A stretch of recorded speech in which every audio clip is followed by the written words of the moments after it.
खुलुमबाय नोंथांमोननिसिम आं गोदान मोनसे भिडिअ लानानै फैबावबाय। अन्नानै भिडिअखौ जोबजासे नायलांदो। दिनै फुंनि 5:19 नेपालाव बांग्रिं मावदों।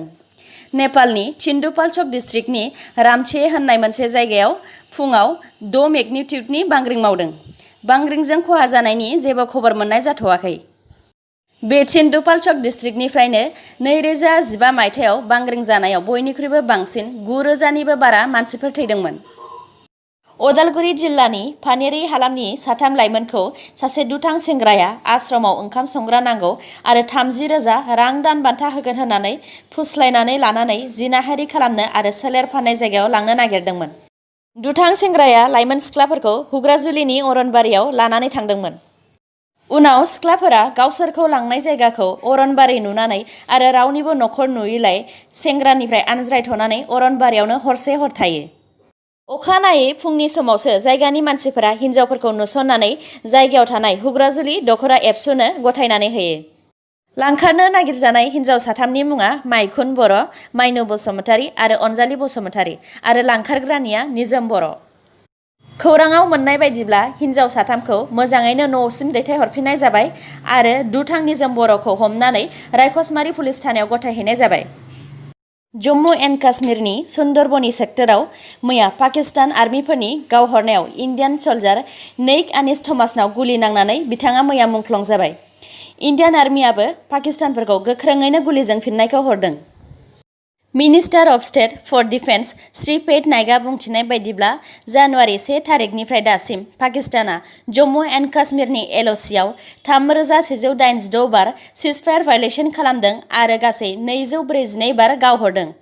आरो जानुवारिनि 1 थारिखनिफ्राय बिदि गावहरनायाव इन्डियानिफ्राय 8 आर्मिफोरा थैदों आरो 2आ गाज्रियैनो दुखु मोनदों। जापाननि प्राइम मिनिस्टार शिन्जो आबेआ गावनि देहानि थासारि थिग गैयैनि थाखाय प्राइम मिनिस्टारनिफ्राय रिजाइन होखांनायनि उनाव जापानाव दिनैनिफ्राय गोदान प्राइम मिनिस्टार जाबाय। जापाननि गोदान प्राइम मिनिस्टारनि मुङा य'शिहाइडे सुगा। इउनियन डिफेन्स मिनिस्टार राजनाथ सिंहआ इन्डिया आरो चाइनानि गेजेराव जाबाय थानाय दावराव-दावसिनि सायाव पार्लियामेन्ट हाउसनिफ्राय मोनसे गोनांथार खोथा बुंथिदों। चाइनाया इन्डियानि लादाखनि हाखौ 38,000 स्कुवेर किल'मिटार इलिगेलै एबा आयेननि बेरेखायै लानानै दङ आरो बिसोरो अरुणाचल प्रदेशनि 90,000 स्कुवेर किल'मिटारखौबो गावसिनि हा होननानै दाबि खालामबावदों। इन्डिया आरो चाइनानि गेजेराव सिगांनिफ्रायनो थाखानाय LACखौ चाइनाया गनायनानै लायाखै। बिनि थाखायनो दासिमबो LACआव इन्डिया आरो चाइनानि गेजेराव दावराव-दावसिया जोबनानै थाङाखै होननानै बिथां राजनाथ सिंहआ बुंथिदों। मनाली आरो लेहनि गेजेरजों मोनसे नाला बानायनायखौ 10 बोसोरनि उनाव मावफुंजोबनो हाबाय।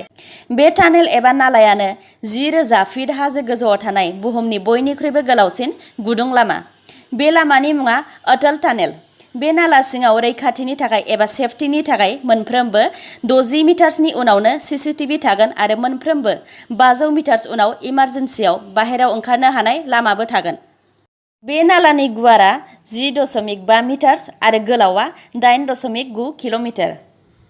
इउनाइटेड किंडमआ इन्डियानिफ्राय खावनानै लांनाय माखासे इसोर एबा भगवाननि मुर्तिखौ मैया इन्डियानो हरफिनजोब्बाय।